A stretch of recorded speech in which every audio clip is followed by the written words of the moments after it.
Welcome to Chuck Builds. Today we're talking about my DIY golf simulator I've built here in my garage. This is the first video I wanted to make for Chuck Builds YouTube channel, but for the last year or so, I have been continuously making small changes and improvements to this setup, and I just wasn't ready to share it. I'm currently in a spot where I'm really happy with the playability of the simulator, especially when considering the price, but I'm also ready to spend some more money and make some improvements. Now, the expectation I want to set for this video is this is not the best golf simulator out there. This is a golf simulator for an average guy like me who likes to play golf and wants to hit more balls, but isn't willing to spend $5,000, $10,000, $20,000 on a golf simulator setup or dedicate a whole room of their house to a golf simulator setup. Now, I think we've all seen the $20,000 Costco simulator in a box, and that's probably way better than this. But this was really cheap. All in, I'm at about $1,200 right now, and I'm willing to spend a little bit more. I'm gonna share with you how I kind of cut some corners and how I got that price low. Now, overall on this project, I was trying to cut as many corners as possible. So that's why I say this is not gonna be the best golf simulator you've ever seen. It is, however, pretty cheap, very fun, and very playable. Now that we've set the expectations, how about I show you how long this really takes to set up? Now, I've got a $100 hitting mat. I'm using a Garmin R10 launch monitor. I've got the cheapest GoSports Amazon nets I could find in the right size. I think there's one that's slightly cheaper and smaller. And I'll have links to all this with my affiliate in the description.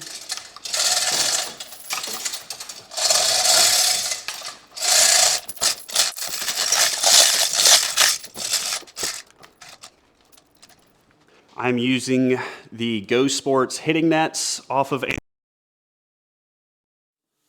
I believe they're 10 feet by 10 feet. I've got some bungees and I'm clipping them around my garage. I understand not everybody has a little gym right there to clip onto, or maybe your garage door track isn't in the right spot, but you can get pretty creative with this and get good results even if you're just clipping it to the ceiling or wall.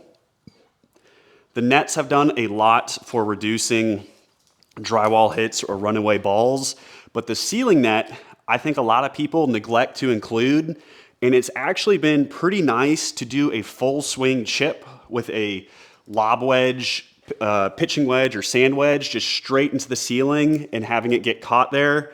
It's been really nice.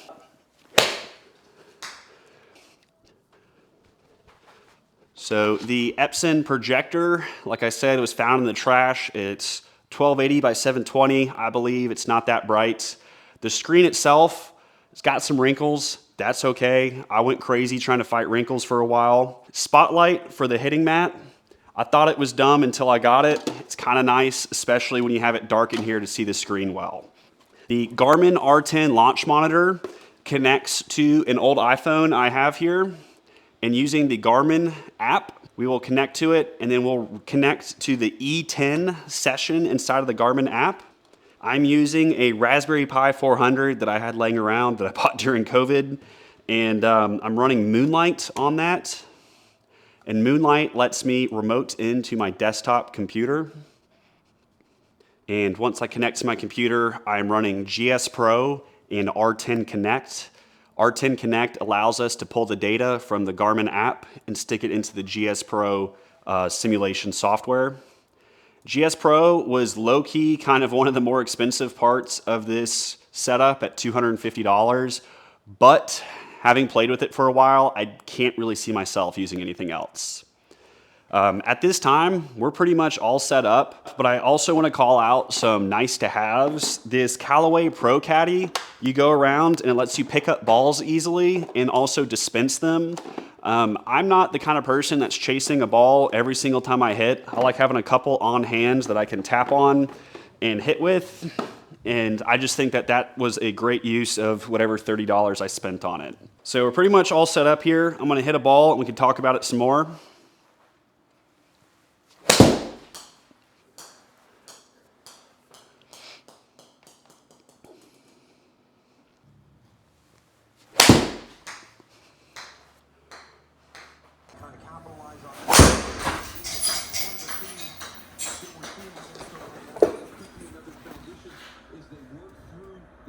170 ball speed. Oh, that wasn't horrible. 305.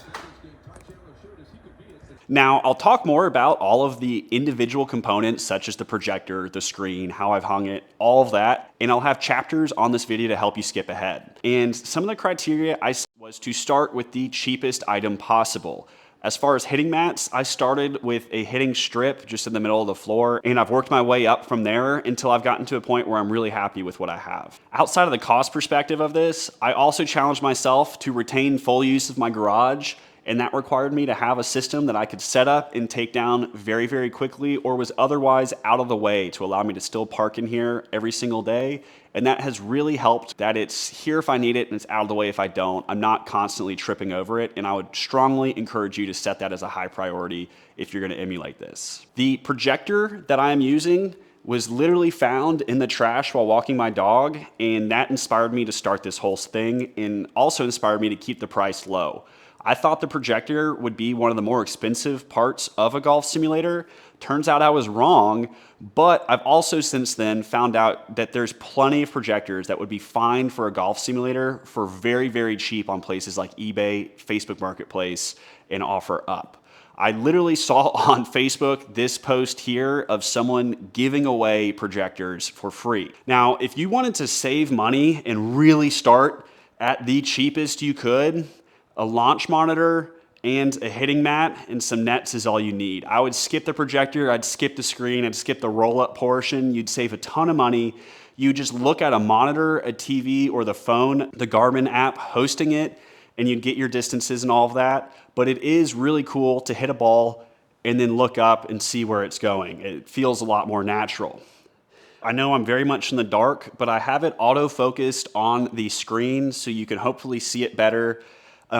It's kind of hard to capture the light from a projector on camera in a real world kind of condition.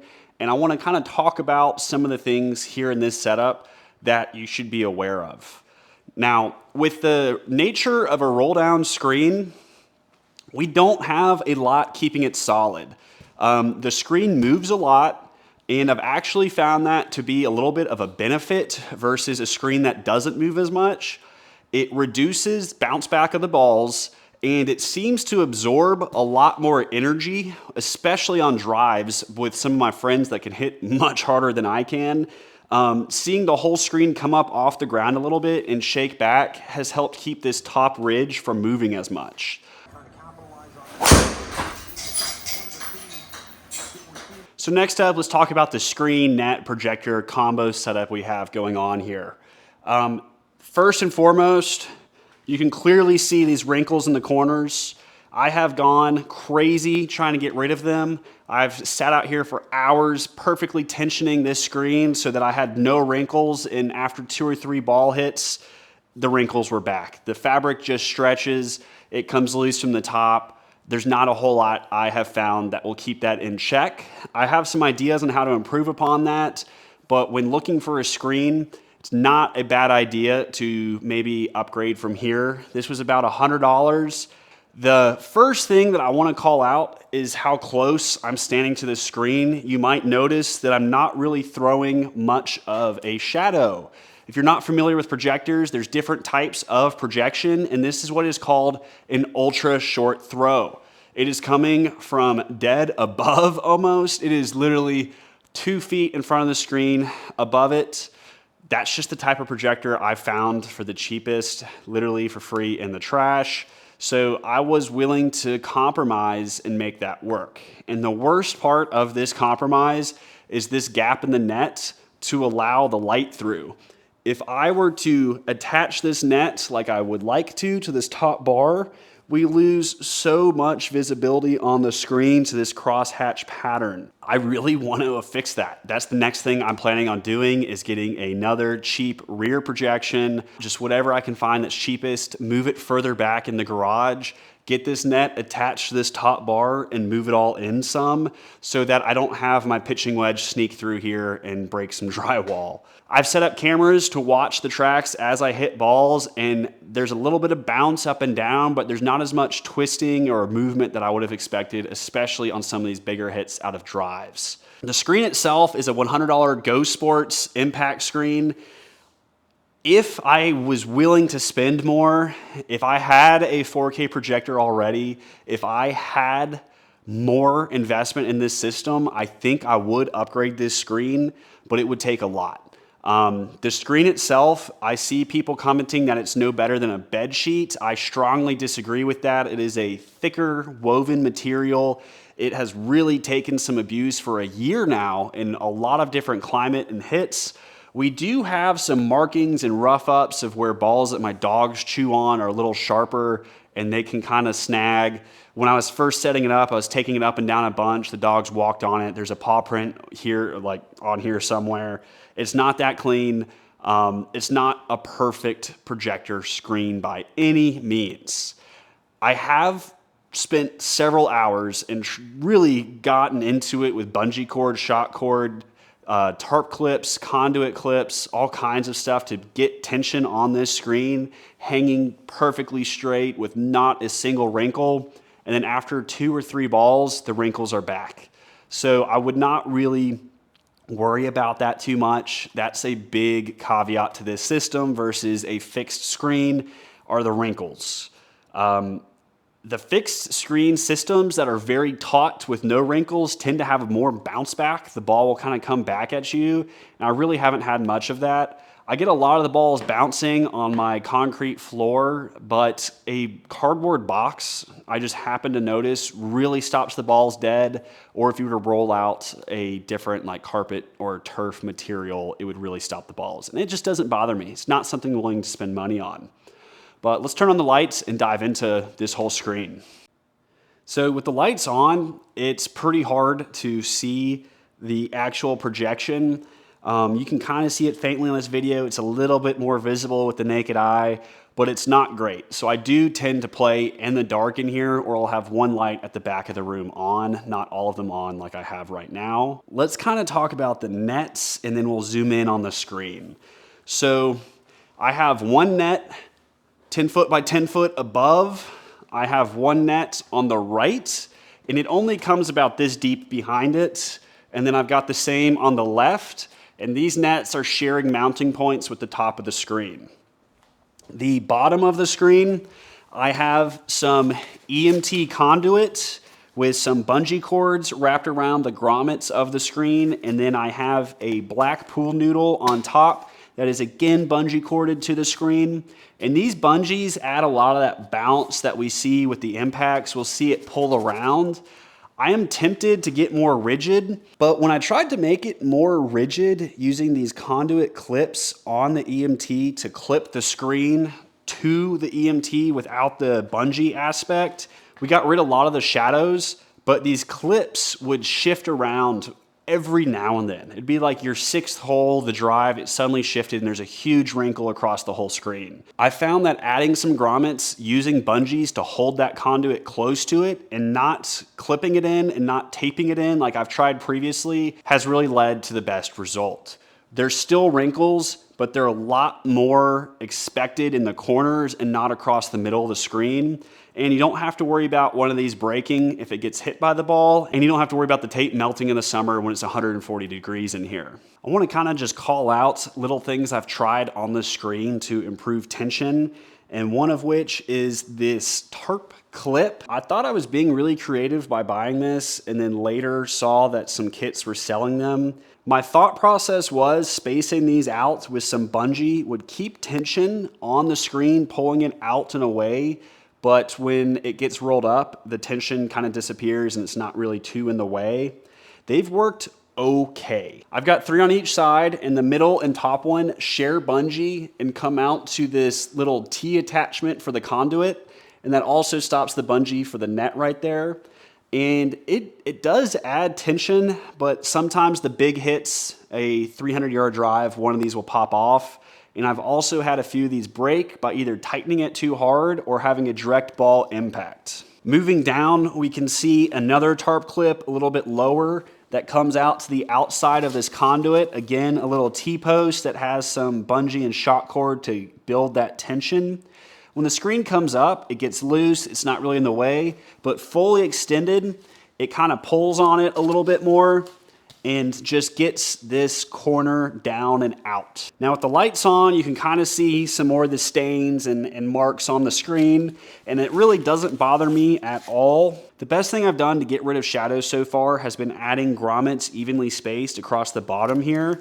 It helps ensure that there's equal weight pulling in all directions at one time. There's a kit I used from Amazon that I'll link in the description that I'll get a kickback if you purchase it. And it was really cheap and easy to add these. And I've tried all kinds of duct tapes and clips and tarp clips and conduit clips and overlaps. I have not tried sewing it yet, and I've heard good things about that. But with the grommets that were already existing here, I thought that some additional grommets and some more bungees were the way I wanted to go. I'm not that skilled at sewing, but I know that that's an option. If I were to do this from scratch all over again, and if I increase my budget a little bit, I would probably end up with a different screen. Some of the screens, especially from Carl's place, will have a sewn channel at the bottom for the conduit to slide into. And I think that that would probably end up with better hanging strength and better evenness across all the bottom of the screen. And we're gonna move up on this screen to something that I think needs to be addressed, and it works, but I'm not happy with it. The top of this GoSports screen only had 3 grommets. And the left, center, and right side, very much like the bottom. I should add more, and I plan to at some point.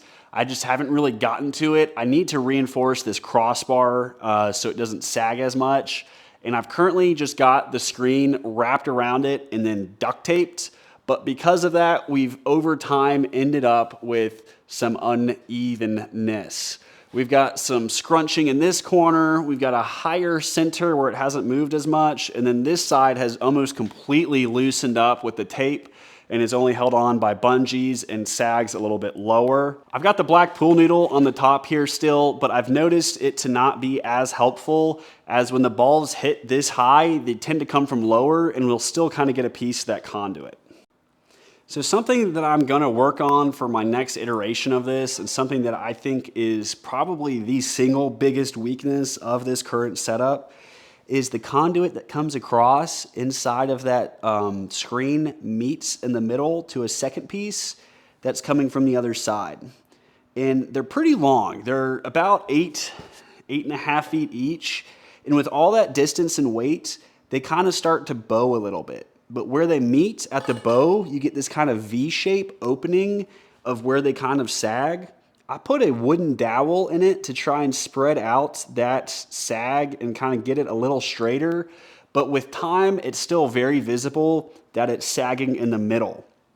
Now, something that I am going to try to improve upon is the rigidity of this top bar.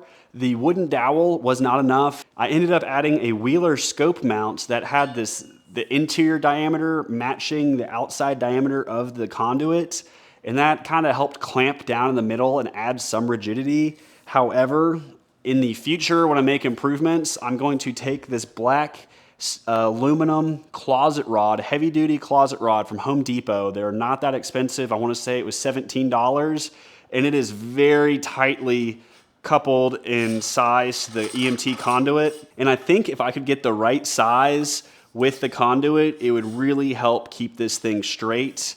And then just try to figure out how to attach the screen to the closet rod and let it roll on the closet rod, and then the EMT conduit just kind of branching all the way across. I think the rigidity would help with the shadows, it would help with the bouncing, and it would help with the long-term lasting of this build. In this current state, the crossbar across the top is what I expect to fail first. Of all things that I've been worried about watching, it's right here. It's been holding up so far, and I think a lot of that has to do with the wooden dowel I put inside, but I think we need something more rigid and more spanning to kind of take some of this weight of the screen and the movement. But the EMT conduit with something to support it in the middle, I think is still the way to go. Just gotta get kind of creative with how we approach that. So I've dropped the net down to get a better view on the left side of what we've got going on to hold the screen up. I am using the existing drilled holes in my garage door track. and I have a little bit of right angle steel with some holes in it. So the part that's holding up the conduit, that's the crossbar on the screen, is a pillow block bearing that I got on Amazon. It's Penguin brand. I'll have a link to it in the description if you want to buy it.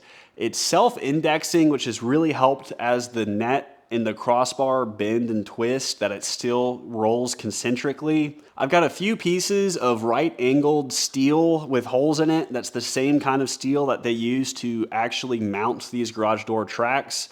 I did that to add rigidity, and I think at some point in the future I will continue to add more to kind of reinforce this. I haven't noticed any bending, twisting, pulling, scratching, anything really happening to this garage door track, except when the crossbar moves up and down, you get a little bit of vibration, but it really doesn't seem to move.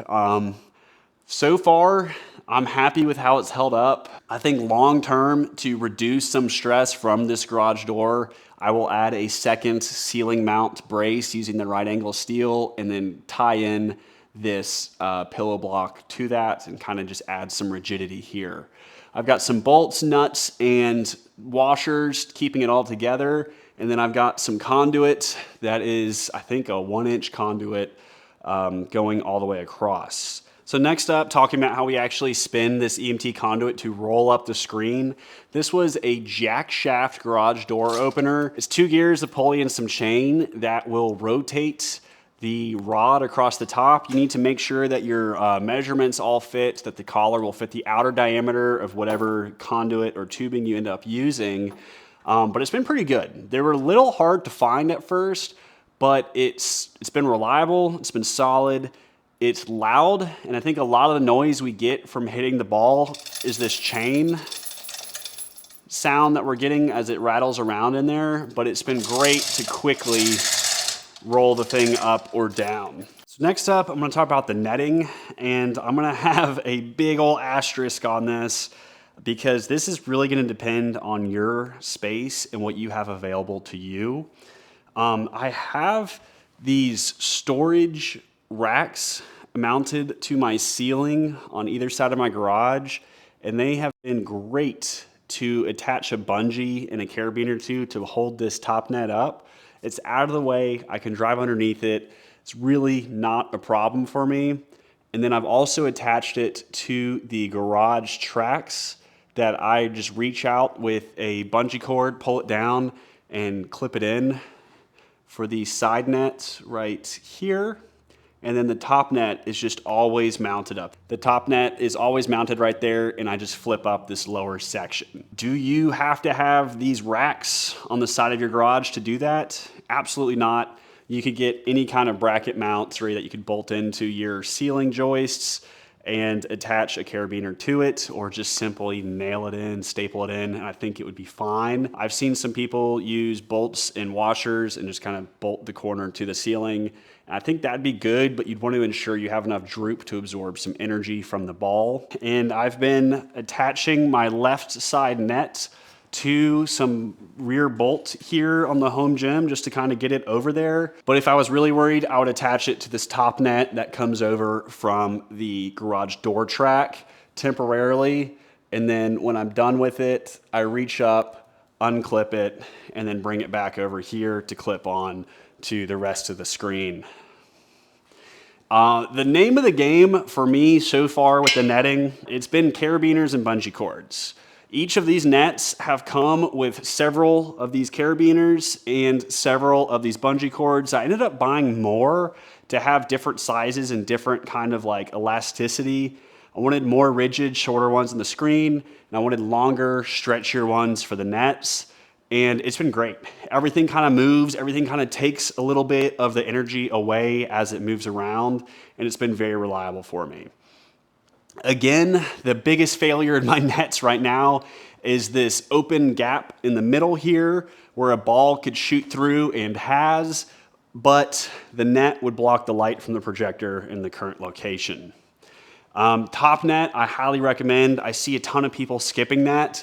Full swing wedges into your ceiling is not a good look when it goes right through the drywall, and having this net here to catch that has been awesome. Let's talk about the launch monitor next.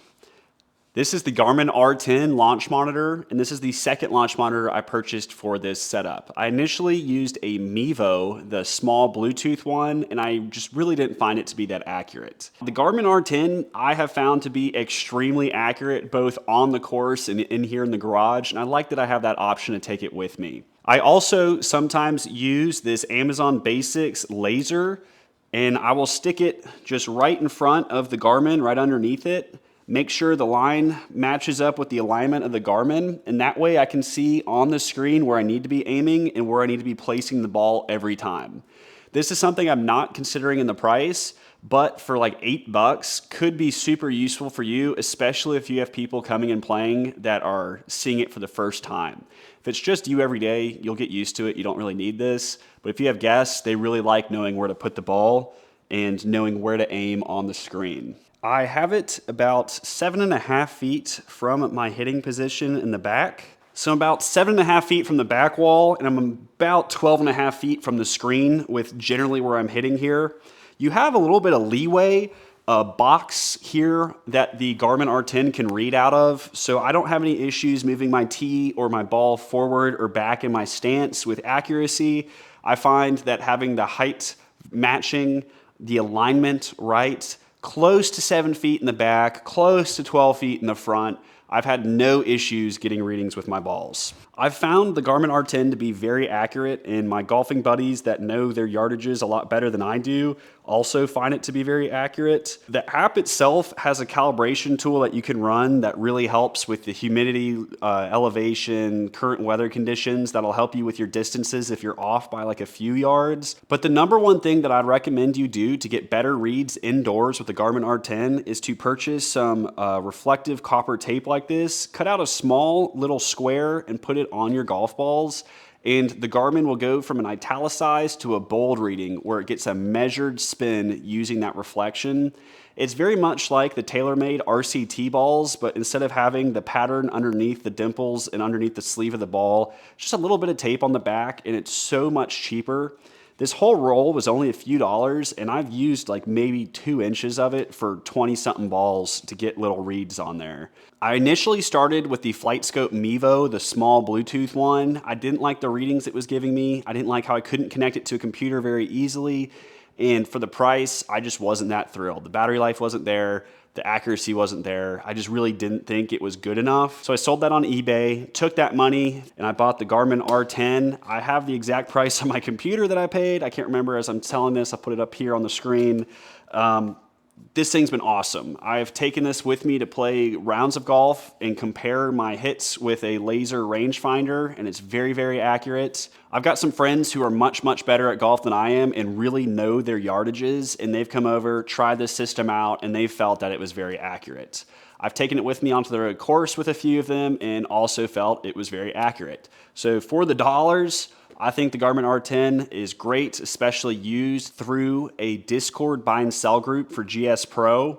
There's lots of people selling used equipment on Facebook Marketplace, Facebook groups for specific clubs, reselling golf resale, and then on Discord for simulators and all kinds of stuff on there. And if you can't find anything there, check out Second Swing Sports online. They've usually got them discounted as well. And then I'll have a link in the description for this tape. Amazon affiliate, I'll get a small kickback if you buy it through me. Next up, we're talking about hitting mats. I initially had purchased this very cheap Callaway hitting mat, and I liked that it had a tee holder for me to use. However, very quickly, I found out, even with the Mevo launch monitor, that this was not gonna work because of how much it moves around. A simple hit would send this thing flying across the room, and this tee holder would break every tee when I used it inside of this holder.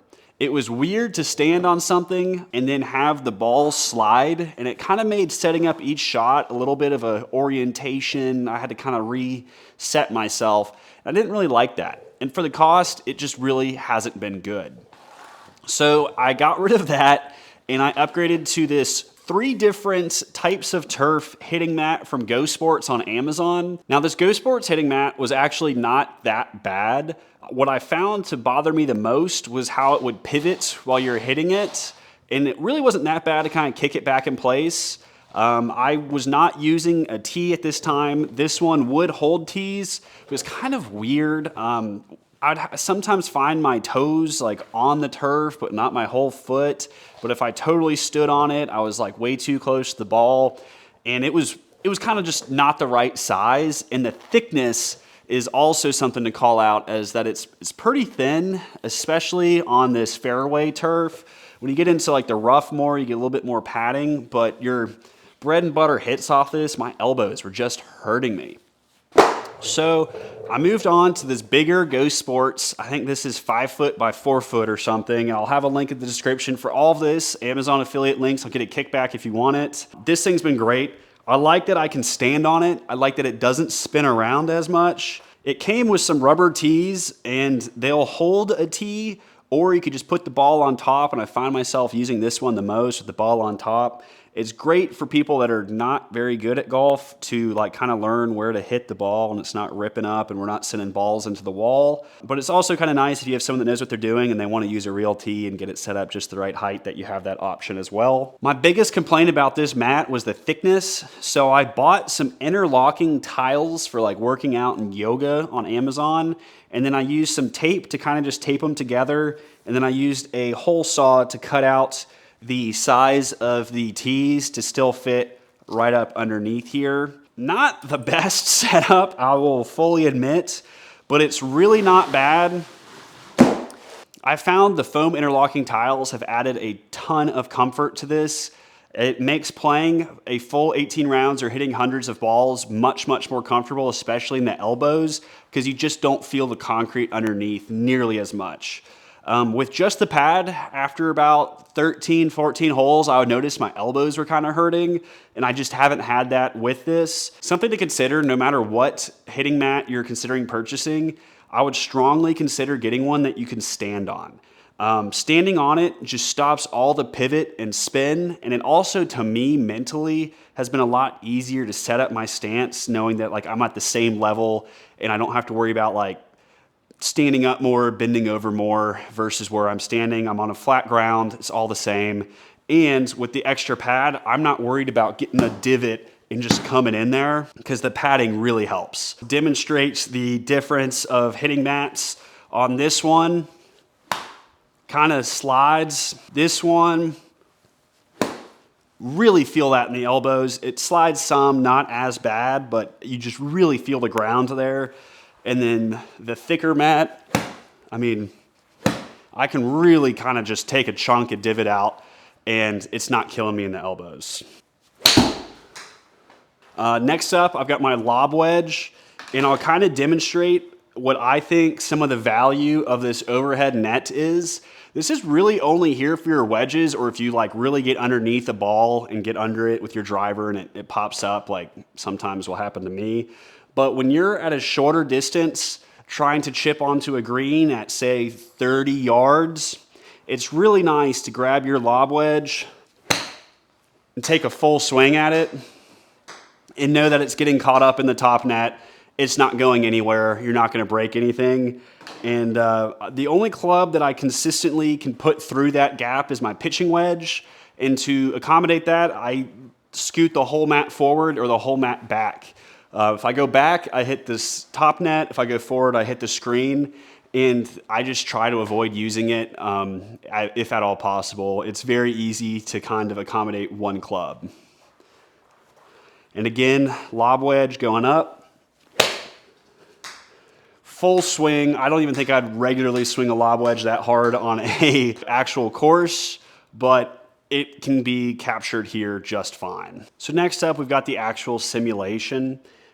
This is not really a cookie cutter solution for anybody, but I want to kind of show you how you can save some money on this aspect of it. I happen to have an extra iPhone laying around to run the Garmin software, but absolutely you can use your main phone for this. You don't need to dedicate any hardware. I'm just happening to use my phone to record, so I needed something else in place here to kind of demonstrate how it works. The app is up and it gives me all my ball stats on every hit. Some of these numbers don't seem to move as accurately as the numbers on this screen, and I don't bother changing my club in either the GSPro simulation or in the app. I just hit the ball with any club and it seems to be reading accurately. Something about the R10 Connect software is accommodating that. I have a Raspberry Pi 400 that I bought at Micro Center on sale during COVID because I thought I was going to do something with it, and then it's a weird form factor. It's just kind of been my garage computer for a while now. I have a USB Wi-Fi antenna for this because we are streaming HD video from a gaming computer in the main house over Wi-Fi out here to the garage.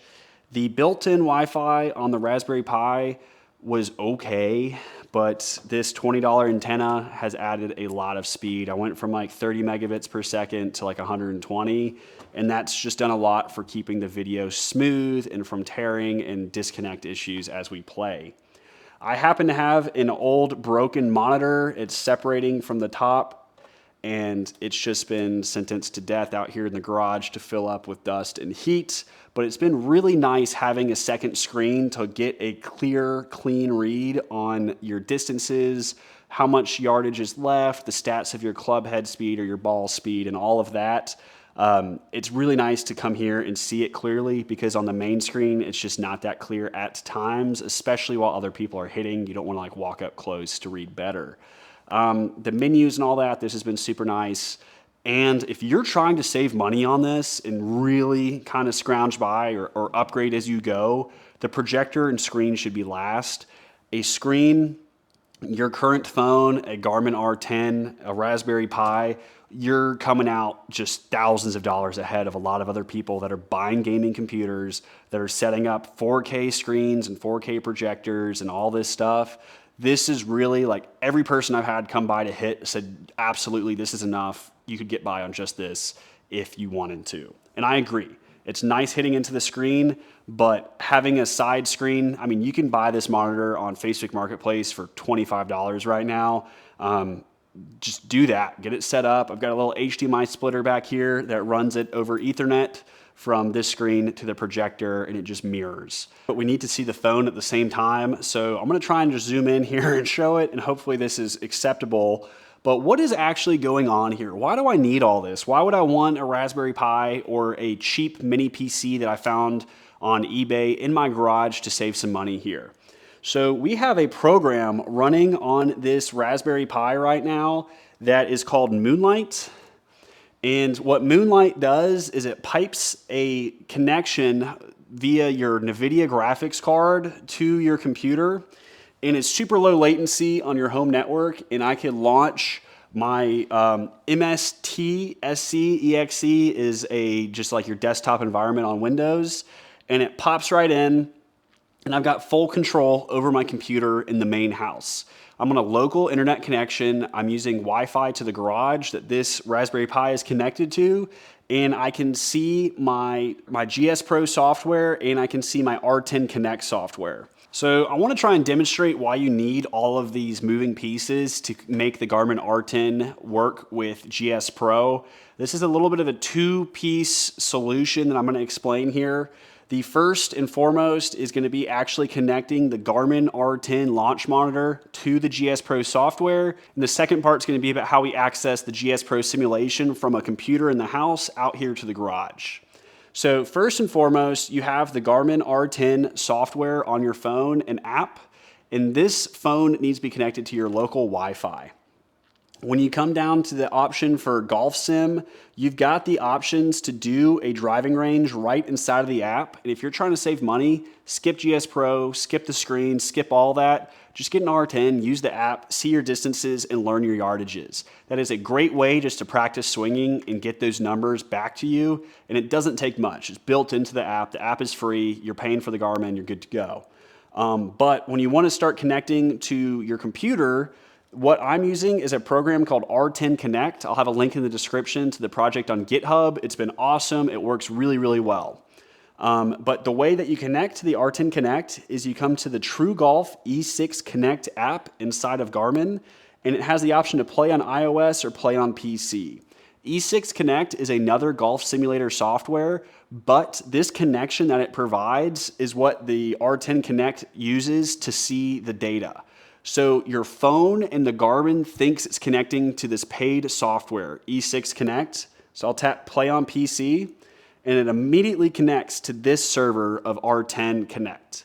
R10 Connect then connects to GSPro with their API Connect right here, Open API, and it gets the ball data from here, pipes it through R10 Connect, spits it into here, and then this is being read by GSPro to show you where it goes. It's really weird to explain that. Hopefully that makes sense. The Garmin R10 is connected via Bluetooth to this phone. This phone is running the Garmin app. The Garmin app has an option to output it to a different program. And then with that program, we point it to this program on my computer.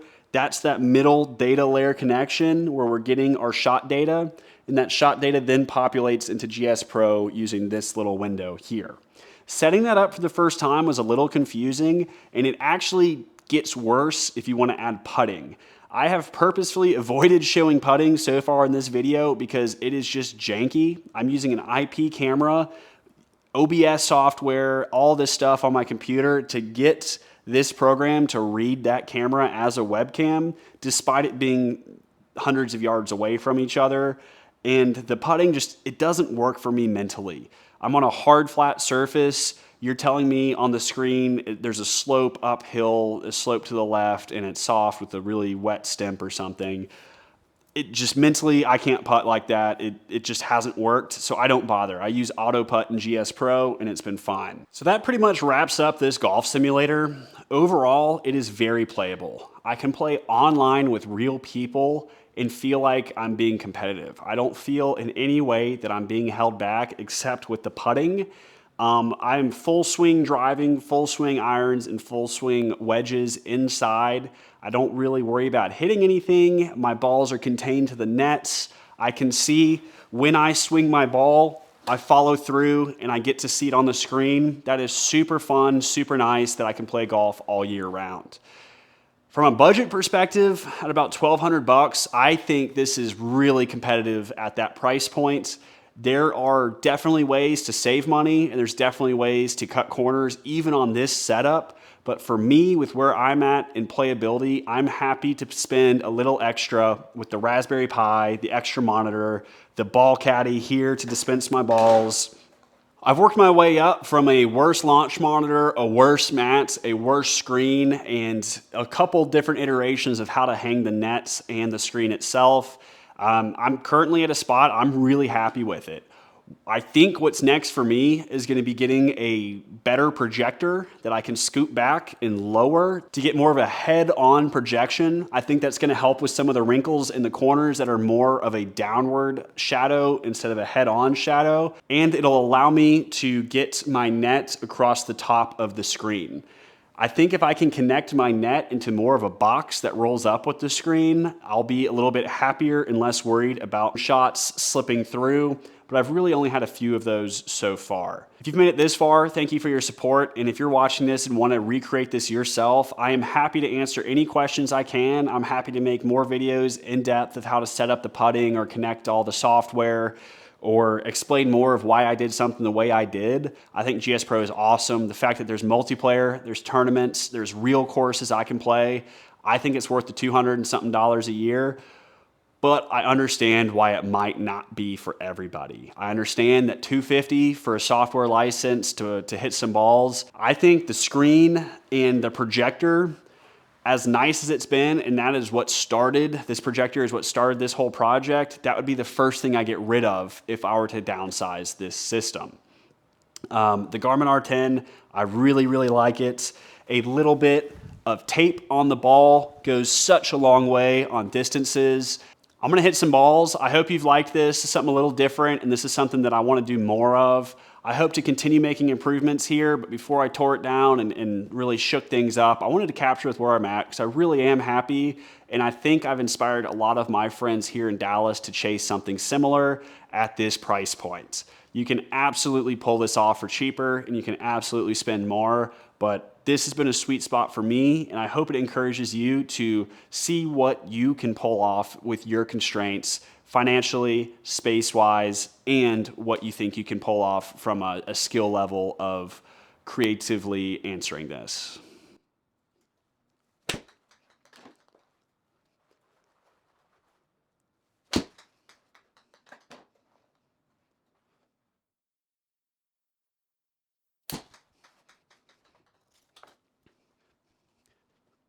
All right, and this is me packing up, cleaning up. Thanks for watching.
That's it.